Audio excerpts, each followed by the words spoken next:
कृष्ण जब गोकुल में थे तब अपने दोस्तों के साथ खेल रहे थे। उनके एक दोस्त कोने में बैठे हुए थे। कृष्ण ने जाकर उनसे पूछा, तुम हमारे साथ क्यों नहीं खेल रहे? वो दोस्त जवाब देते हैं कि मैं अंधा हूं ना, इसीलिए जब भी किसी को मौका मिलता है मेरे खिंचाई कर देते हैं, इसलिए मैं यहां पर कोने में बैठा हूं। तब कृष्ण जवाब देते हैं, थोड़े थोड़े अंधे तो सभी होते हैं, जो देखना चाहिए वो नहीं देखते हैं और जो नहीं देखना चाहिए बस उसी को देखते रहते हैं। हम सभी के पास देखने के लिए आंखें हैं, सवाल ये हम क्या देख रहे हैं। सुनने के लिए कान है, क्या सुन रहे हैं। तो बोलने के लिए ज़बान है, मगर क्या बोल रहे हैं। एक बार भगवान इस दुनिया में आए। एक इंसान जो नशे में धुत पड़ा हुआ है कहीं कोने में, उसके पास जाकर जब पूछते हैं, भाई तुम क्या कर रहे हो? अचानक से वो इंसान ने जब भगवान को अपने सामने देखा, पहचान लिया, बोले भगवान आप यहां कैसे?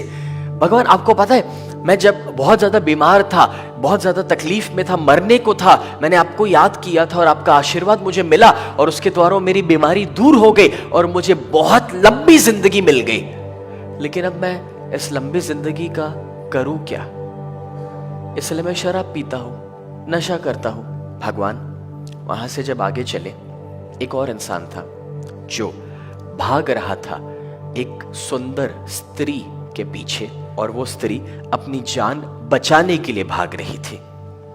उस इंसान को रोकते हैं, भाई तुम क्या कर रहे हो? उसने भी भगवान को पहचान लिया। भगवान आप यहां कैसे? भगवान आपको पता है मेरी आंखें नहीं थी, मैं देख नहीं पाता था और आपने मुझे आशीर्वाद दिया, चमत्कार हो गया, मुझे आंखें मिल गई, मैं देखने लगा।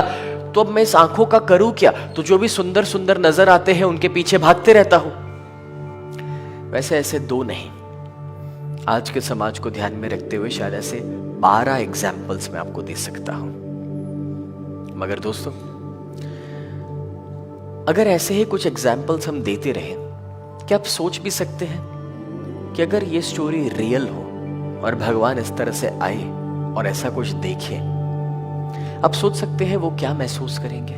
चलो आपके लिए थोड़ा सिंपल बनाता हूँ, आसान बनाता हूँ। आप अपने बच्चे के पीछे 20 साल मेहनत करते हैं, अपनी लाइफ को कॉम्प्रोमाइज कर लेते हैं, एक एक पैसा जुटाते हैं, उसे पढ़ाते हैं, लिखाते हैं, अपनी खुशियों को कुर्बान करके आप उसे काबिल बनाते हैं। और अचानक से एक दिन आपको देखने को मिले कि आपका बेटा कुछ दोस्तों के साथ मिलकर नशे में है, गलत आदतों में है। और जब आप उसको पूछे कि बेटा तुम क्या कर रहे हो, और वो ये जवाब दे, मेरी जिंदगी मैं जो चाहे वो करूं, आप कौन होते हैं मुझे कुछ कहने वाले? How does that feel? कैसा महसूस होता है? प्रोबेबली उस समय अगर ये रियल सिचुएशन हो तो यूल आउटबर्स्ट। प्रोबेबली उस समय आपका गुस्सा या आपका टेम्पर कुछ अलग ही लेवल पर होगा। शायद हो सकता है कि आपको हाथ उठाने का भी मन करे तो ये कहने का मन करे कि आज से तेरा और मेरा रिश्ता नहीं है। अब आप ये सोच सकते हैं कि ये तो सिर्फ 20 साल के बच्चे की मैं बात कर रहा था, जो पिता इतने बरसों से, इतने जन्म से हमें इतना सब कुछ दे रहे हैं, जब वो देखते होंगे हमें नशे में, कुछ बुरी आदतों में, आप सोच भी सकते हैं वो क्या महसूस करते होंगे। और फिर जब हम कहते हैं कि नसीब और किस्मत ने हमें साथ नहीं दिया, फिर जब हम कहते हैं कि उसका सपोर्ट मुझे नहीं मिला, कैसे मिले? वो चाहकर भी कैसे आपको सपोर्ट करे? अगर इंसान होने के नाते हम कोई गंदी कुर्सी पर बैठने को तैयार नहीं होते, गंदे कपड़े पहनने को तैयार नहीं, तो गंदी थाली में खाना खाने को तैयार नहीं है, तो हमने कैसे सोच लिया था कि भगवान कोई गंदे दिल या गंदे दिमाग में कभी बस सकते हैं?